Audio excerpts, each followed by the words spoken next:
네, 119편 17절입니다. 주의 종을 후대하여 살게 하소서. 그리하시면 주의 말씀을 지키리이다. 여기 후대한다는 말은 그 말씀의 행함에 따라서 상도 주시고 벌도 주시고 뭐 표면상으로는 그런 내용입니다. 근데 내가 한 만큼 하나님께서 나를 좋게 대접해 주세요. 뭐 이런 이야기로 해석하기보다는 주의 말씀을 지키는 나에게 하나님의 적절한 어, 답변, 어, 인생의 답변을 말하는 거죠.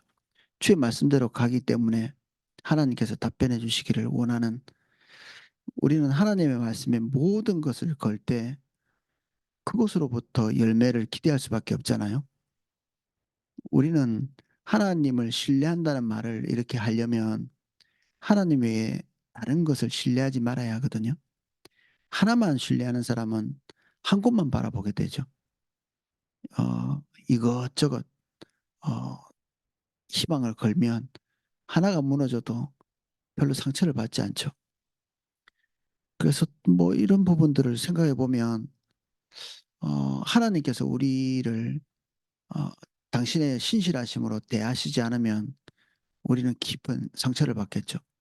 우리는 수평적인 관계, 사람과 사람과의 관계에서 누군가가 나에게 상처 입히는 경우가 인생에 뭐 한두 번은 다 있죠. 어떤 사람을 믿었는데 상처받았다.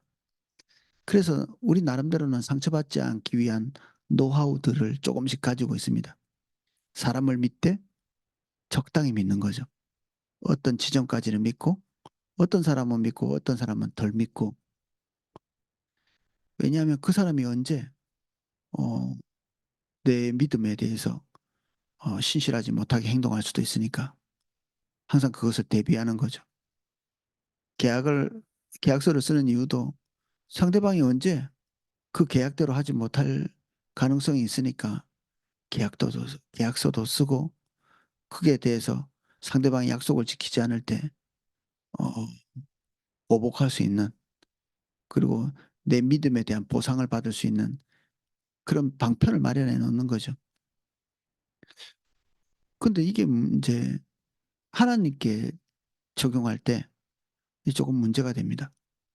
사람과의 관계 안에서는 그 사람을 믿는 것 자체가 사실은 올바른 거라고 볼 수도 없죠. 믿어주는 거지. 사랑은 믿으며 바라며 이렇게 돼 있기 때문에 상대방을 믿는 것이 사랑의 성품 중에 포함되어 있는 거거든요. 근데 그 사람의 신실함, 그것 때문에 믿는 것이 아니라 그를 향한 하나님의 신실하심을 믿는 것입니다. 그가 나에 대해서, 기대에 대해서 실망시키더라도 하나님께서 그 사람을 하나님의 가장 선한 길로 인도하실 것에 대한 신뢰를 하는 거기 때문에 그것을 믿는 것이죠. 그래서 사람에 대한 그 어떤 하나님과 같은 신뢰를 우리가 보낼 수는 없죠. 근데 사람과의 관계가 그렇다 보니 하나님에 대해서도 전적인 신뢰를 보내지 못하는 경우도 있거든요. 그래서 하나님을 믿되 적절한 수준에서 믿는, 다 믿을 수 없는 하나님을. 그래서 언제 하나님께서 내가 원하시는 것들을 신실하게 반응하지 않을 수도 있기 때문에,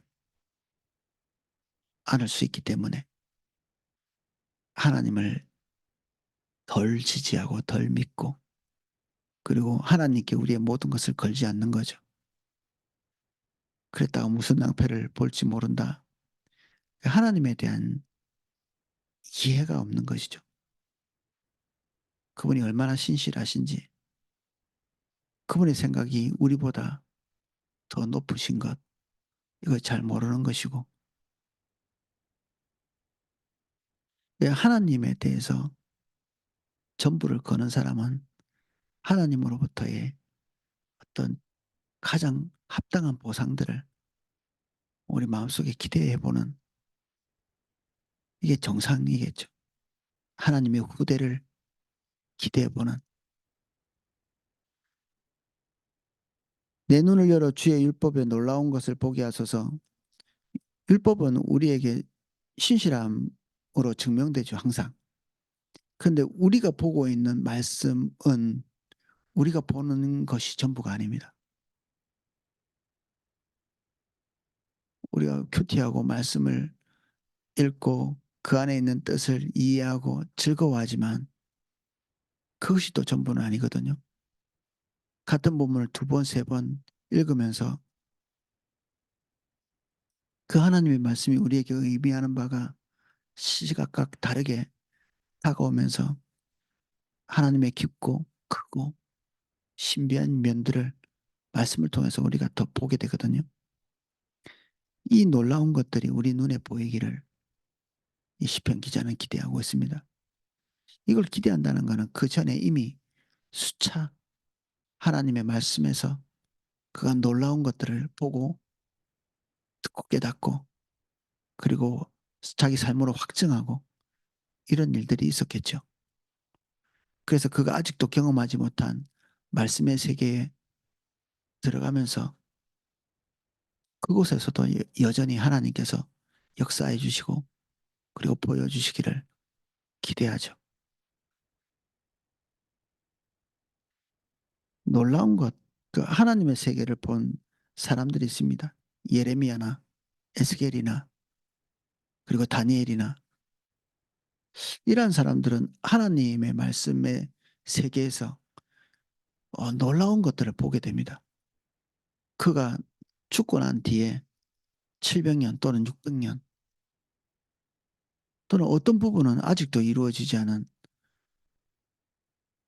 주님의 재림, 초림에 보통은 이제 초림하실 처음 오신 그 베들레헴에 오신 예수 그리스도를 예언하고 있는데 어떤 부분들은 그 훨씬 이후에 다시 오실 예수 그리스도를 예언하고 있는 구약의 본문들도 있거든요. 이것들은 뭐 벌써 3,000년씩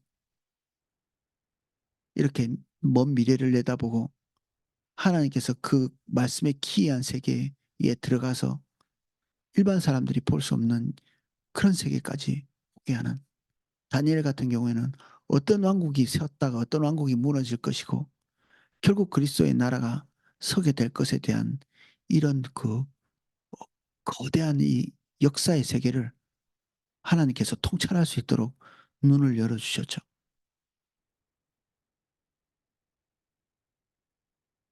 주님께서 우리의 눈을 여실 때 우리는 말씀을 통해서 어느 정도 깊이 있고 어느 정도 놀랍고 어느 정도 큰 세계를 보게 될지 측량할 수가 없습니다. 그래서 기도하는 것입니다. 하나님의 세계에 놀라운 것을 보게 해 주십시오. 마치 한두 번 익숙해졌다고 우리가 다 아는 것은 아닙니다. 뜻을 깨닫지 못해도 익숙하게 될 수는 있거든요. 전에 본 본문이고 전에 읽어본 적이 있는 것이고 근데 그것이 깨달았다 이렇게 보기는 어렵습니다. 우리 리딩으로 리드하라는 그 이지성 작가의 그 글을 보면 그 고전을 그냥 10번, 20번 뭔가가 확 끼어져서 그 세계가 보일 때까지 읽기도 하고 심지어는 그게 잘 보이지 않아서 필사까지 하는 성경이 아닌데 한 번, 두 번, 세 번, 10번, 20번 그 세계에 있는 무궁한 어떤 그 사람이 깨달은 과거의 그 현자들이 깨달은 것을 깨닫기 위해서 엄청나게 많은 노력을 가하는 그래서 어느 정도의 경지가 이렇게 보일 때까지 고전을 읽는 그래서 나름대로의 지혜의 세계에 뭐 도달한 본인의 경험담을 이렇게 얘기하고 있거든요. 근데 결국 그거는 뭐 고전은 뭐 유익하겠지만 그게 사람의 머리에서 나온 거잖아요. 우리가 보고 있는 것은 여러 번 읽으면 깨달을 수 있다. 노력하고 또 읽고 또 읽고 노력하면 깨달을 수 있는 현자들의 세계가 아니고 하나님의 성령께서 깨닫게 해주시지 않으면 접근조차 할 수 없는 신의 세계. 우리와는 격이 다른 공부를 많이 해도 결국 사람이잖아요. 고전을 쓴 사람들을 결국 사람이고 지금 우리가 보고 있는 이 말씀, 율례, 하나님의 증거 이런 식으로 표현되어 있는 이 말씀은 신의 음성입니다.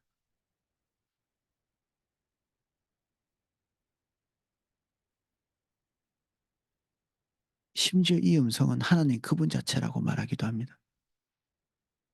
성경이 하나님 말씀이라고 말하는 것이 아니라 그 성경에서 울리고 있는 하나님의 인격체 되시는 큰 음성, 그거 자체가 하나님이라고 말하고 있는 거죠.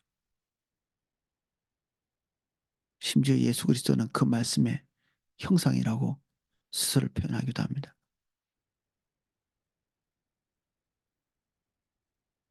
그래서 뭐 한두 번 읽어서 익숙해진 것이 말씀을 아는 것처럼 이해해서는 안 됩니다. 오늘 하나님께서 찾아오셔서 우리에게 말씀해 주시도록 그런 기대치와 설레임을 가지고 말씀 앞에 서야 하죠.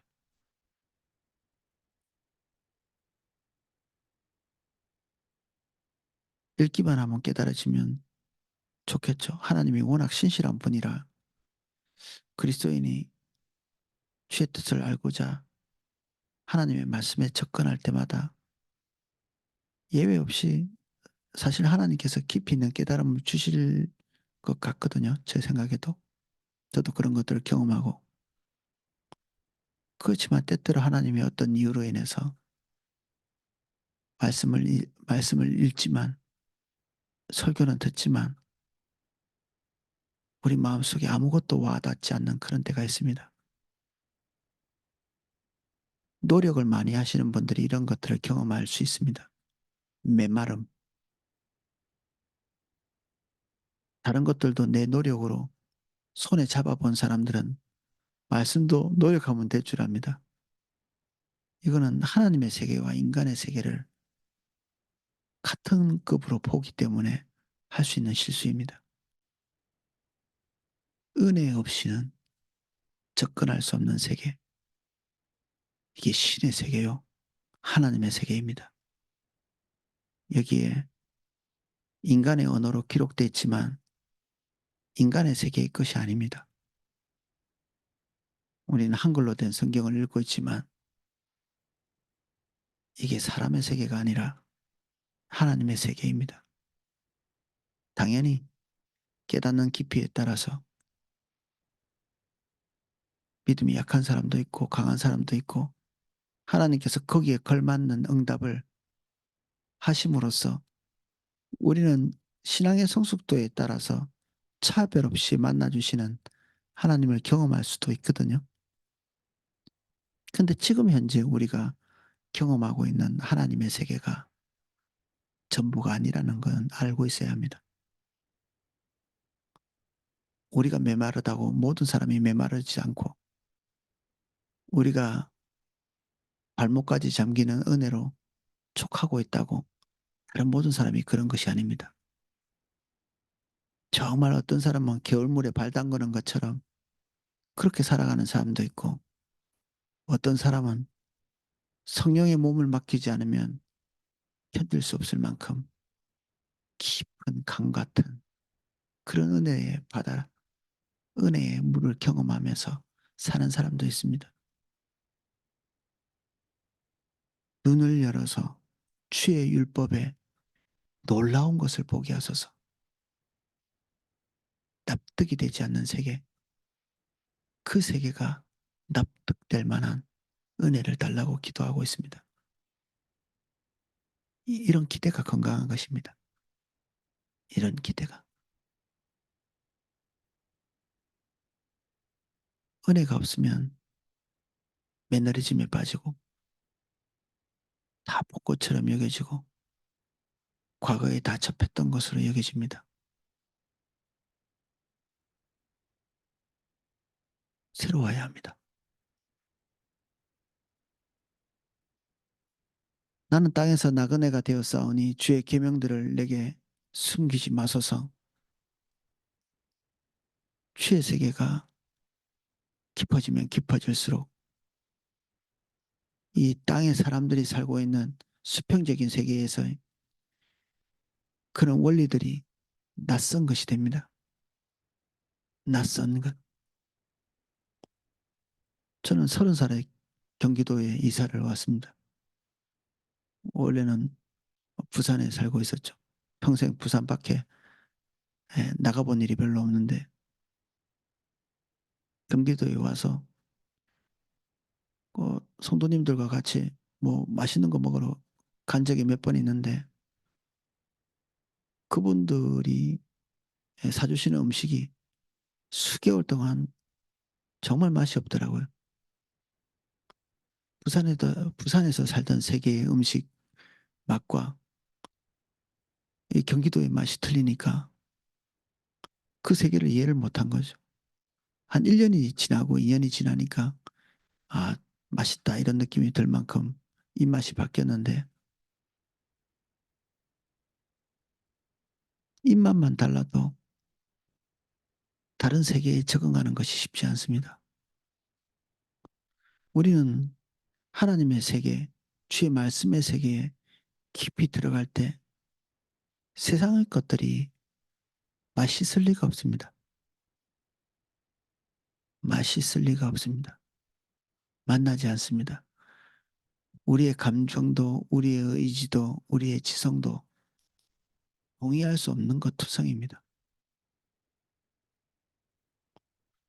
저는 TV 같은 것들을 자녀들하고 이렇게 볼 때 재밌게 볼 때도 있지만 거의 대부분은 귀에 거슬리거나 눈에 거슬립니다. 즐거워하지 못하는 일단 접고 들어가야 되는 부분도 있죠. 하도 TV를 보면서 발끈하는 그런 말을 아내도 하고 저도 하고 그러니까 저 아이들이 우리하고는 TV를 잘 안 보려고 하면 보는 것마다 눈에 거슬리고 보는 것마다 귀에 거슬리고 그래서 때로는 자녀들과 있기 위해서 그냥 입 다물고 보기도 하지만 그들이 하는 쇼나 그들이 하는 연극이나 드라마나 흡족한 것이 하나도 없는 쉬고 싶은데 나에게 쉼을 주지 못하는 그런 것들이죠. 노래를 듣고 쉬고 싶은데 그 속에 썩은 것이 한 소절마다 발견되고 결국 마음의 위로를 받기 위해서 들은 세상의 노래가 불쾌함으로 끝나는 맛이 다르기 때문에 잘 안 맞는 것입니다, 이게. 이 땅에서 인간은 있잖아요. 어, 하나님으로부터 만들어져 있는 존재이기 때문에 하나님이 주신 그 무궁한 영역에서의 본능이 있습니다. 아름다운 것을 추구하고 황홀함을 추구하고 깊고 큰 것을 추구하는 그리고 거룩한 것을 추구하고 본질적인 것을 추구하는 이게 인간의 본능 속에 있습니다. 먹고 입는 것으로 만족할 수 없는 존재죠. 그래서 그런 것들 추구하기 위해서 세상에 있는 것들로 채워보지만 그게 채워지지를 않거든요. 우리의 탐욕으로 채울 수 있는 것이 없습니다. 그리고 우리 눈에 보기 좋은 것, 아름다운 것, 그런 것들을 보고자 하는 욕구가 있거든요, 인간은. 원래 우리는 궁극의 아름다움을 보던 자들이잖아요. 궁극의 만족감을 누리던 자들이고. 그래서 세상의 아름다운 것이 눈에 차지 않습니다. 세상에 그 가치 있다는 것이 우리 마음에 차지 않고 찰 리가 없죠. 찰 리가 없습니다. 그래서 세상에 있는 것들을 가지고 이 우리가 과거에 우리 처음 창조될 때 우리가 누리던 것에 대한 그 충족을 누리려고 하면 목마름만 더해지는 거죠. 나중에 한두 번 해보면 이까짓 것 하게 됩니다. 다 아는, 다 아는 것. 맛있는 음식도 두 번 먹으면 질리고, 우리 눈에 고운 것도 두 번, 세 번 보면 다 아는 것들이 하나님만이 인간의 어마어마한 이 그릇들을 그리고 갈망들을 채울 수 있는 유일한 존재죠. 그분만이 무궁히 아름다우시고 무궁히 거룩하시고 무궁히 크시며 광대하시고 그분만이 본질이시기 때문에 인간은 태어날 때부터 그런 존재로 그런 것이어야만 채워지는 그릇을 가지고 태어났기 때문에 만족이 되지 않습니다. 이질적인 것 때문에 만족이 되지 않기도 하지만 격이 다르기 때문에 격이 다르기 때문에 그래서 우리는 늘 나그네 같습니다. 나그네. 조금 왜곡된 그 표현이라고 믿어지기도 하지만 과거에 그 복음성가 중에 이 세상은 내 집안이네 그런 노래도 있었거든요. 이 땅에 있는 것에 대한 관심을 잃게 만드는 것이기도 해서 이 땅에 대한 책임성을 버리게 하는 노래이기도 했지만 동시에 하늘의 것에 대한 가치를 보는 사람이 땅에 있는 아름다움 그리고 땅에 있는 충족 그것이 자신을 채울 수 없다는 사실을 깨달은 그 어떤 분이 쓴 그런 가사이기도 하죠. 그래서 나그네 되었다. 주님의 인도를 따라가는 사람들이 항상 고백하는 자신의 존재감, 그것에 대한 표현이 적절한 게 나그네죠. 잠시 있다 떠날 것 같이 이 땅에서 만족감을 누릴 수 없는 금방 떠날 자 같이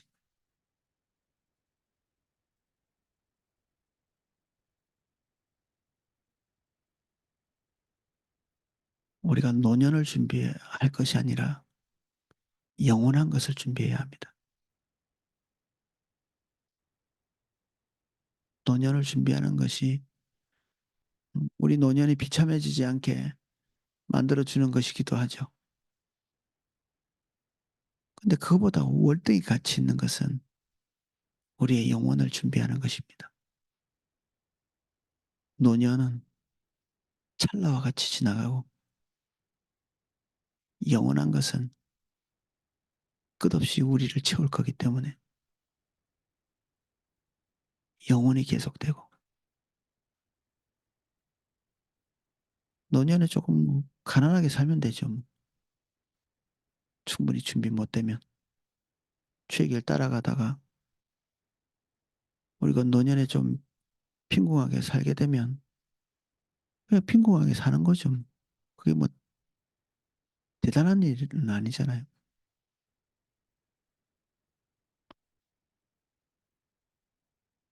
취의 규례들을 항상 사모함으로 내 마음이 상하나이다. 취의 규례가 유일한 길이기 때문에 다른 것은 선택할 수가 없거든요. 그래서 이 영혼이 깨진다, 부서진다 이런 뜻이기도 합니다. 상한다는 말이. 우리가 평범한 생각과 마음으로 살아가고 싶은데 한 발, 두 발 걸을 때마다 오늘도 아마 직장에서 사람이나 그리고 환경을 접할 때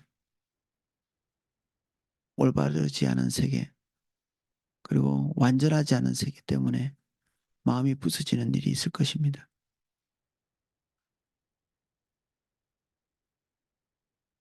우리 안에 하나님의 기준이 있는 한 세상은 계속 그 기준에 도달하지 못하고 미치지 못하고 그리고 부합되지 못해서 우리 눈에는 만족할 만한 것들이 없어서 그리고 우리가 추구하는 것과는 딱 부합하는 것이 우리 마음에 오지 않기 때문에 마음이 상하게 되는 그런 일들이 오늘도 있을 것입니다. 그러나 그런 일들이 피해갈 수 있는 방법은 없다. 이 땅에 사는 동안에는 마음이 상하는 것은 피할 수 없는 영역들입니다. 우리가 주님을 포기하지 않는 한, 하나님의 규례를 포기하지 않는 한, 우리는 이 땅에서의 이질감을 떨쳐낼 수는 없죠. 교만하여 저주를 받으며 주의 계명들에서 떠나는 자들을 주께서 꾸짖으셨나이다. 교만하여 저주를 받는 사람들이 주의 계명을 떠납니다. 주의 계명을 떠나는 자들. 교만하여 저주를 받았기 때문에 주의 계명을 떠난다. 이렇게 순서적으로 되어 있는데 본질적으로 하나님께서 가장 미워하시는 것이 교만입니다. 진리에서 이탈된 그들은 하나님의 생명을 차단당한다기보다는 주님을 스스로 떠났기 때문에 그 생명에서 끊어진 저주를 경험하는 거죠. 제 계명을 떠나는 자들이 그러한 자들입니다. 하나님의 계명이 좋게 안 보인다. 그러면 우리 안에 교만이 들어온 것입니다. 좋게 보이지 않는다. 만족스럽다. 그건 우리 안에 또 다른 가치에 대한 기대를 하는 것이거든요. 하나님 말씀 외에 또 다른 가치, 또 다른 음성이 우리 마음속에서 울려 퍼지고 있는 것입니다. 때로는 하나님의 말씀보다 더 크게 울려 퍼져서 하나님의 말씀이 하찮게 다가오는 거죠. 설교 말씀도 하찮게 다가오는 이유는 그것보다 더 큰 울림으로 우리 마음속에서 울리는 메시지가 있기 때문에 그렇습니다. 그 울림이 주일 설교도 하나님의 말씀도 다 하찮게 보이게 만듭니다. 시답지 않게 보이게 만드는 거죠. 우리가 교만한 자리에 있기 때문에 그렇습니다. 교만한 사람은 자기가 채택한 메시지를 높이게 돼 있습니다. 내가 어떤 메시지를 가치 있다고 평가하고 있는가?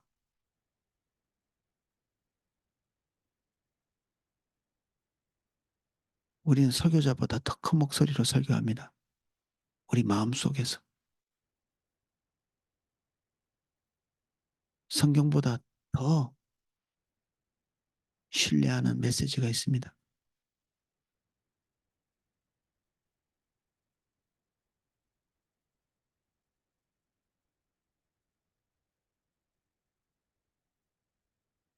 우리 마음에 그런 것들이 있습니다. 우리 마음이 높아질 때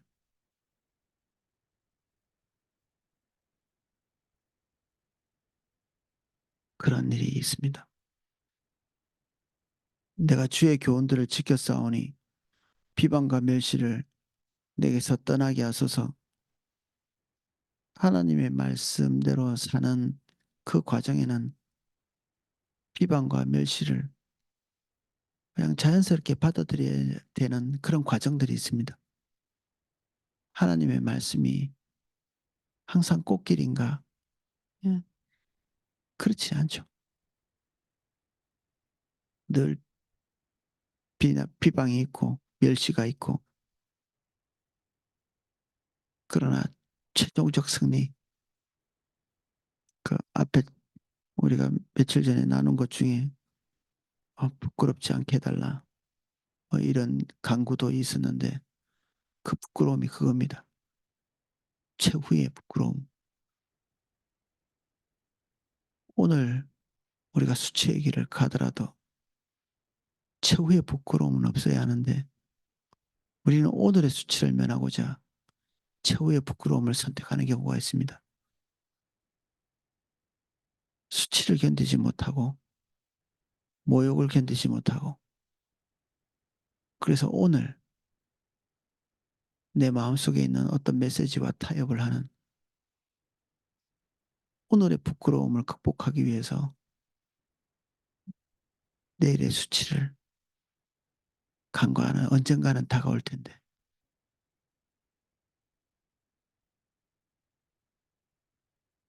그 아이들이 부모님에게 그 징벌을 면하기 위해서 거짓말하는 내리면 탈로 날 그런 거짓말을 하죠. 그것처럼 우리는 오늘의 난감한 상황을 타개하기 위해 내일의 수치를 생각하지 못하는 그런 때가 있습니다. 얼마 못 갑니다. 차라리 오늘 오는 수치를 그냥 먹고 마시는 게 낫습니다. 가끔 제가 어, 연장자분들에게 주시는 말씀을 전할 때가 있습니다. 수치를 잘 견뎌야 합니다. 하나님의 말씀대로 살기 위해서 주님을 기쁘시게 하기 위해서 간간히 닥쳐오는 모욕과 수치를 삼킬 수 없는 사람은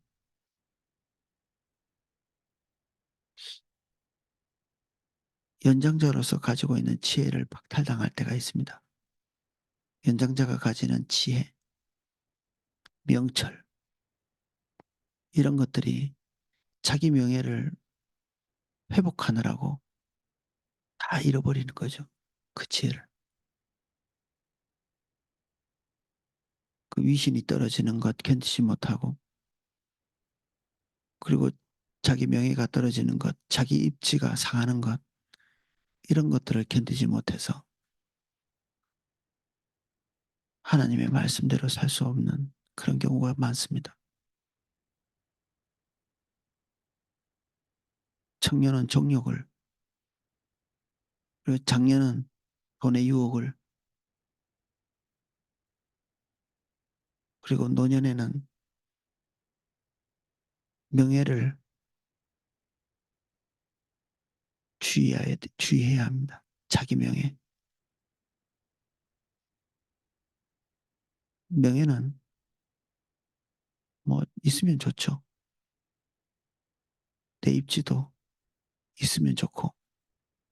근데 그것이 하나님의 말씀보다 더 소중한 것은 아닙니다.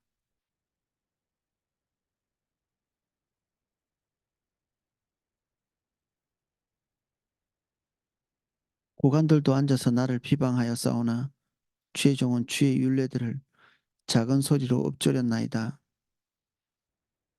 하나님의 말씀을 환대하는 세계가 이 세계가 아닙니다. 그래서 비방을 수용할 필요가 있습니다. 비방을 수용하지 않으면 그리스도인이 되지 못합니다. 교회가 뭐 구제도 해야지 뭐 별소리 다 하거든요. 왜 그러냐 이렇게 물어봅니다. 제가 때로는 직면하기도 하고 때로는 직면하지 않습니다. 직면할 필요를 느끼지 못할 때는 제가 성도님들의 그 교회에 대한 비판을 제가 직면하지 않습니다. 교회에 대해서 혹독한 비판을 하시는 분들이 있거든요. 우리 교회는 왜 코로나 때 모입니까? 뭐 이런 얘기들. 크리스마스 할 때도 굉장히 적극적으로 와서 저에게 악유하는 분들이 있었거든요. 왜 이거 모이냐? 이거 모이는 것 자체. 방송으로 이렇게 하는 거 법을 다 지키는데도 불구하고 왜 더 구제하지 않느냐? 세상으로부터 교회가 비난을 받을 때마다 그 비난의 제목으로 교회를 비난하는 사람들이 꼭 있거든요. 마치 세상으로부터 모든 것이 다 인정받아야 되는 것처럼 그런 분들 있습니다. 때로는 말하지만 때로는 저는 말하지 않습니다. 그의 중심 안에 교회가 자기에게 명예를 가져다 주기를 바라는 거죠. 자기 때문에 교회가 유익을 얻기를 기대하기보다는 내가 좋은 교회 다니기 때문에 내 명예가 더 높아지기를 원하는 욕스러운 거죠. 본인과 하나님과의 관계를 잃고 나면 남는 것은 좋은 교회에 적을 두고 있으면서 자기 자신의 이름도 더 높아지는 것입니다. 손흥민이 축구 잘하면, 김연아가 스케이팅 잘하면 그것과 아무 상관도 없는 대한민국이라는 그 공통점 하나로 자기 명예를 거기다가 집어넣으려고 하는 것처럼 자신과는 아무것도 상관도 없는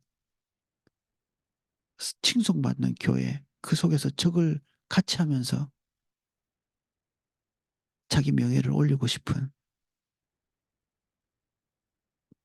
올바르지 않은 것입니다. 겉으로 볼 때는 되게 교회 사랑하는 것처럼 이렇게 생각하지만 실제로 사랑하는 것은 자기 명예입니다. 차라리 우리는 교회와 함께 핍박받고 수치를 같이 당하고 교회가 돌팔매를 맞을 때 같이 세상으로부터 돌팔매를 맞는 것이 성도의 자세입니다. 딱 그런 지점에서는 어떻게든지 빠져나가고 칭송받을 때 거기에 적을 올려드는 그런 태도는 하나님이 기뻐 안 하시겠죠. 언제든지 교회에 유익이 될 때 예수 그리스도를 믿든지 믿지 않든지 교회에 속하고 싶어 하는 자들은 많이 있습니다. 그들은 하나님의 인정을 받지 못합니다. 어거스틴의 하나님의 도성이라는 책에 보면 교회 다니기 때문에 이 얻을 유익들이 있는 경우에는 교회에 사람들이 쏟아져 들어옵니다. 근데 교회를 통해서 얻을 것이 없고 먹을 것이 없고 비난받고 핍박받고 경멸함을 당할 때 그들은 적의 위치에 서서 손가락질하고 같이 비난합니다. 마치 자기 자신이 의로운 듯이.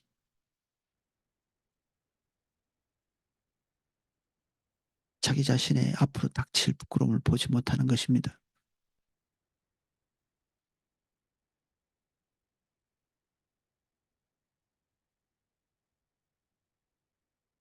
내 이름을 부인하면 장차 주님 다시 오실 때 그 이름도 부인하겠다. 예수님의 준엄한 말씀이 우리에게 항상 남아 있습니다.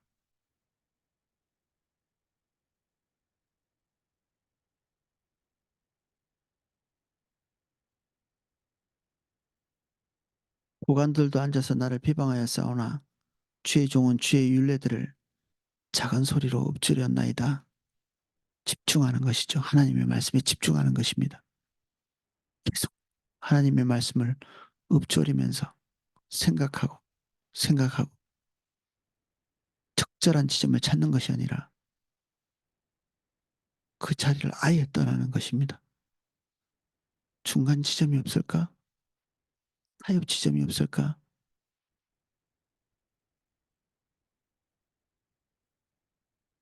타협 지점을 찾기 위한 노력. 하나님께서 토해버리시겠다고 말씀하시는 그 지점을 얼마나 열심히 찾는지 모릅니다. 학자들도 그렇습니다. 적당 지점.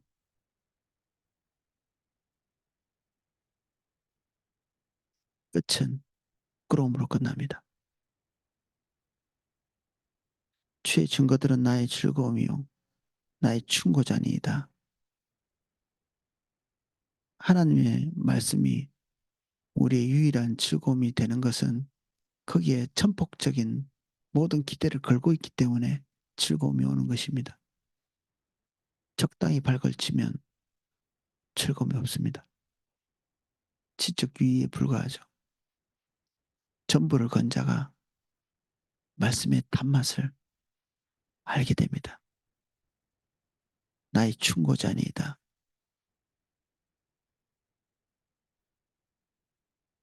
우리의 삶의 교훈을 어디로 가야 되는지를 지시하는 인격적인 레마의 말씀이 되어지는 순간에 말씀은 계명이 아니라 인격이 됩니다.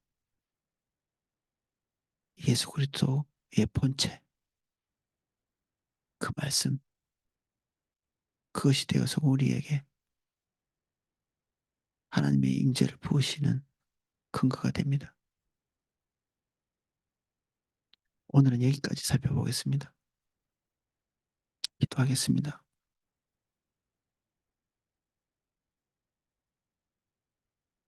말씀이 전부이기 때문에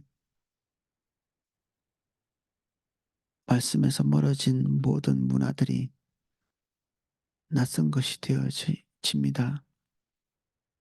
과연 우리가 나그네며 이 땅에 정붙일 수 없는 이유가 우리 모든 희망을 말씀에 걸고 있기 때문입니다. 말씀밖에 없기 때문에 그 열매만 기대합니다. 적절한 곳에 적절한 타협 지점에서 이것도 누리고 저것도 누리는 시도를 우리에게서 다 제하시고 수치를 감수하고 오늘의 부끄러움을 개의치 아니하고 내일의 심판을 오히려 두려워하며 오늘의 부끄러움을 개의치 않는 저희들이 되게 해주십시오. 주님, 우리가 진짜가 되기를 원합니다.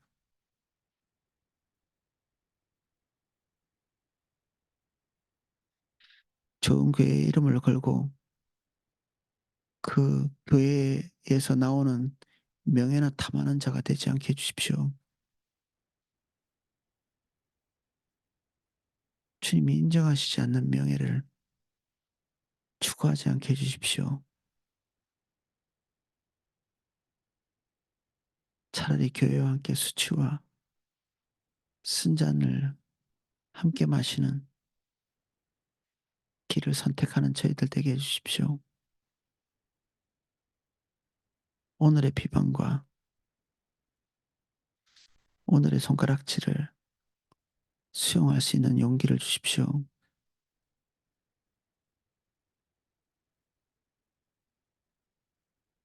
다시 오실 예수 그리스도를 바라봅니다. 주의 말씀에 우리의 생명을 겁니다.